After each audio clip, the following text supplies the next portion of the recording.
Hello guys, magandang gabi sa ating lahat. Ayan, yan na po yung ginawa natin kagabi. At saka yung ginawa, yun. Tapos nang napinturahan yung substation.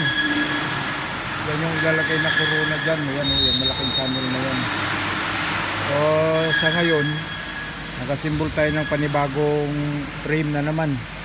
Ayan, panibago na naman ito. May mga poste pa to, pero ito lang munang inuuna. So gusto ko lang po magpasalamat sa lahat ng ating mga kababayan around the world na nag-follow, nag-share, nag-like sa ating mga videos, lalong-lalong sa iyo na nanonood ngayon. Thank you. At ingat po kayo palagi at huwag kayong mawalan ng pag-asa sa lahat ng mga welder fabricator na nag-apply papunta rito sa Australia. So break time lang kaya tayo nakapag-video ulit. So ayun yung ating kasama, naghanda ng kanyang mga kakainin na. Ayun yung Bacolod Brothers nandun. So thank you guys, at huwag niyong kalimutan i-share ang ating mga video. Malaking tulong po ito para sa ating project. Thank you. Keep safe always and enjoy life every day.